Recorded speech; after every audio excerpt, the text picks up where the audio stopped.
নমস্কার বন্ধুরা, আলপনাস কুকিং স্টাইলে আপনাদের সবাইকে স্বাগত। আজকে নিয়ে এসেছি নর্থ ইন্ডিয়ান স্পেশাল পাঞ্জাবের মশলা ভেন্ডি। ভেন্ডি সাধারণত আমরা এইভাবে মশলা দিয়ে খাই না, এমনকি এর মধ্যে লেবুর রসও দিতে হয়। আমি এই ভেন্ডি লেবুর রস দিয়ে প্রথমবার খেলাম, খুব ভালো লেগেছে। এটা রুটি বা ভাতের সঙ্গে দুটোর সঙ্গে কিন্তু খেতে ভালো লাগে। আপনারা কমসে কম একবার এইভাবে বানিয়ে খাবেন, অবশ্যই ভালো লাগবে।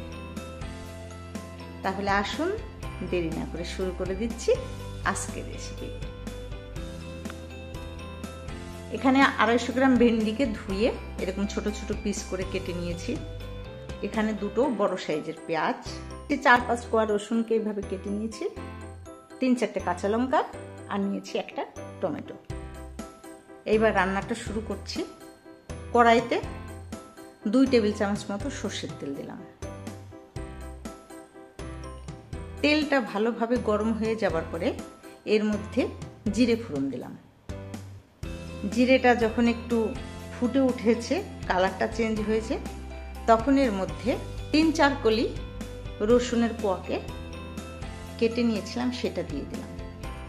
এখন এই রসুনটাকে একটু লালচে কালার হওয়া পর্যন্ত ভেজে নেব। রসুনের কালার চেঞ্জ হয়ে গেছে, এখন এর মধ্যে কেটে নেওয়া পেঁয়াজটা দিয়ে দিলাম। আর পেঁয়াজটা দিয়ে নেড়ে চেড়ে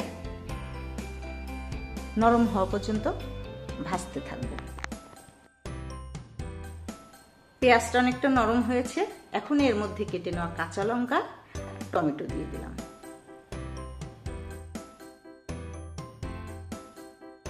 টমেটো আর লঙ্কাটা দিয়ে মিনিট 2 মতন ভেজে নিলাম। তারপরে কেটে নেওয়া ভেন্ডিগুলো দিয়ে দিলাম।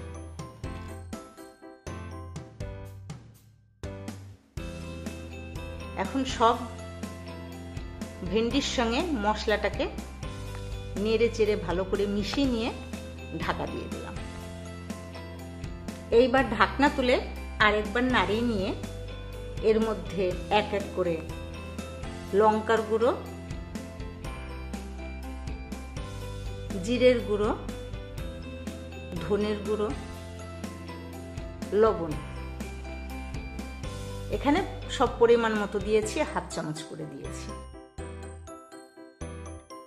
এই মশলাগুলো দিয়ে নেড়ে নিলাম। এখন এর মধ্যে একটা লেবুকে কেটে অর্ধেক করে নিয়েছি, বীজগুলো ফেলে দিয়ে লেবুর রস দিয়ে দিলাম। এইভাবে কিন্তু আমি ভেন্ডিটা প্রথমবার বানালাম, এইভাবে লেবু দিয়ে কখনো ভেন্ডিটা খাইনি। তো লেবুটা দেওয়ার পরে নেড়ে চেড়ে ভালোভাবে মিশিয়ে নিয়ে আরও 1 চামচ মতো তেল দিয়ে দিলাম। এই মশলা ভেন্ডিতে কিন্তু একটু তেলটা বেশি পড়ে। এটাকে ঢাকা দিয়ে দিলাম। মাঝে মাঝে ঢাকনা তুলে নিয়ে একটু নাড়িয়ে নিয়েছি। এই ভেন্ডিটা কিন্তু স্লো ফ্লেমে 6 থেকে 7 মিনিট লাগবে হতে। দেখুন 7 মিনিট ধরে স্লো ফ্লেমে ভেন্ডিটাকে রান্না করেছি। সব কিছুর মিলেমিশে কালারটা অনেক সুন্দর হয়েছে। এই ভেন্ডি রেসিপিটা কিন্তু আমার খুব ভালো লেগেছে। আপনারা কখনো এইভাবে ট্রাই করে দেখবেন, আপনাদেরও ভালো লাগবে।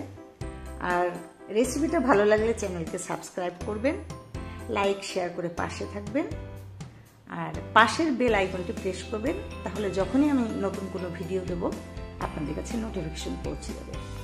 ভালো থাকবেন সবাই, আবার আসবো অন্য কোনো নতুন রেসিপি নিয়ে।